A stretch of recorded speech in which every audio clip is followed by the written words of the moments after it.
Titans at Texans, week 4 matchup. A lot of Titans fans have been waiting for this one to prove to the NFL, the AFC South in particular, that they're the top guys in the division. So, let's get right into this matchup.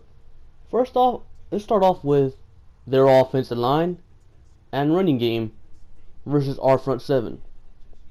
You got arguably the best offensive line in football, and I say arguably because you still got Oakland, Philadelphia, and of course Dallas. So you can argue either one that's the best. So you got them versus arguably the best front seven in the NFL with J.J. Watt, Davion Clowney, Whitney Merciless, Benardrick McKinney, and rookie linebacker Zach Cunningham, who has been really good so far and adds something Cushing and McKinney didn't, and that's the ability to get to the edges to clean up mistakes.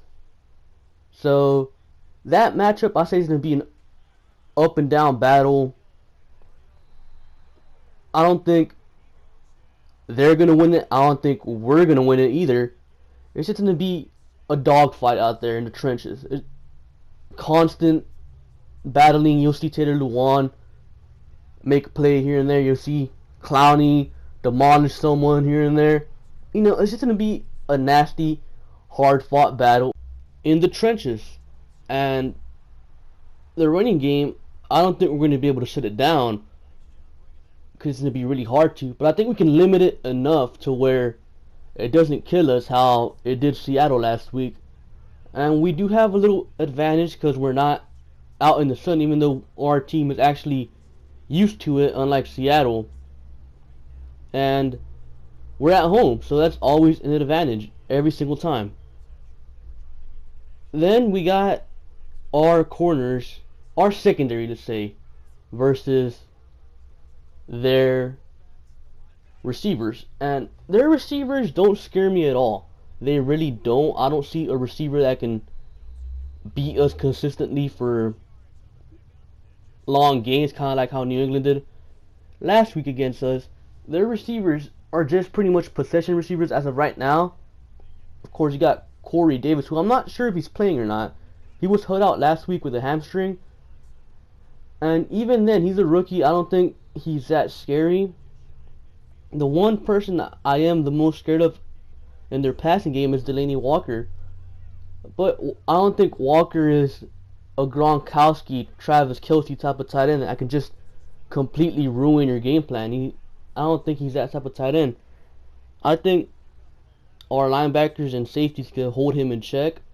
And I think Jonathan Joseph and Kareem Jackson and whoever our third corner is going to be can hold their receivers in check. So I think we have the advantage when it comes to their receivers versus our secondary. But the real battle is going to be in the trenches, how I said. Their O-line versus our front seven. It's pretty much who's tougher. That's what it comes down to in that battle. And personally, I see us having an edge because you can't really sub out offensive linemen. Well, you can, but it's usually not good. But you can definitely sub out defensive linemen. Like, you could put in Christian Covington for DJ Reader, Joel Heath. You could put in Carlos Watkins in there. You got Brendan Scarlett also, Dylan Cole. So our guys are going to be fresher. And then you got to factor in that after last week's performance against the Patriots, our defense is going to be pissed. Beyond pissed, and they're going to want to go out there and dominate. That's what they're going to want to do. And after last week's performance, I wouldn't put it past them because they really cost us the game against the Patriots. We actually had the Patriots on the ropes, but they cost us the game. And then you got to also consider Tennessee is probably going to be all hyped up and kind of, I don't know how to say it, but they just beat Seattle, so they're coming in all high and mighty, thinking they're the shit. And they're probably going to overlook us because that's what happened. That's what usually happens when a team like the Texans, like Tennessee, go and beat a team that they're not supposed to beat. So I guess they'll have a little hangover, I guess you can say.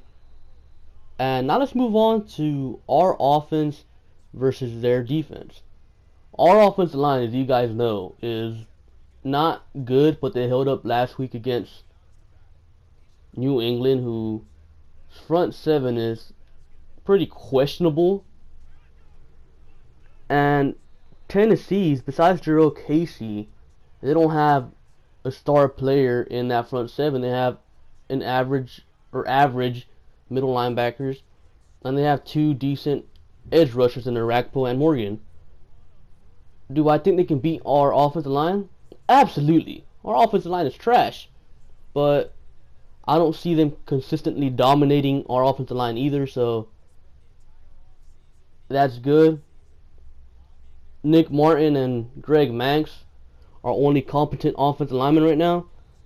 I see them getting a strong push up front, thus allowing Lamar Miller, Deontay Foreman to run for a good amount of yards, pick up a good amount of yards. And then I'm pretty sure, I'm about 90% sure we're getting Will Fuller back, so that's a huge plus, a bigger plus than I initially thought.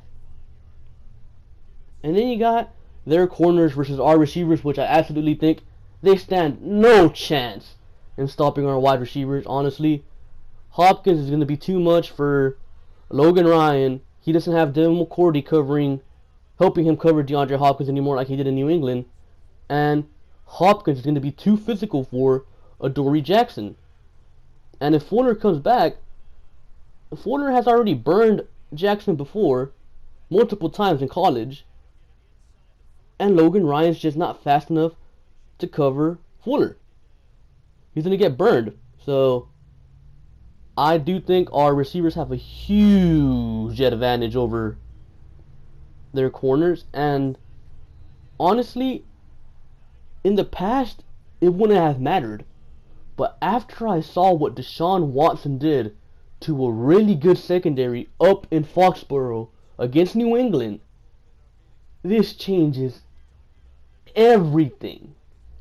We finally have an offense, and O'Brien said that he's gonna add on to that Deshaun Watson package. And in the past, with previous quarterbacks, O'Brien always had to dumb down the playbook, but now with Watson, he's adding on to it, so that's a huge plus.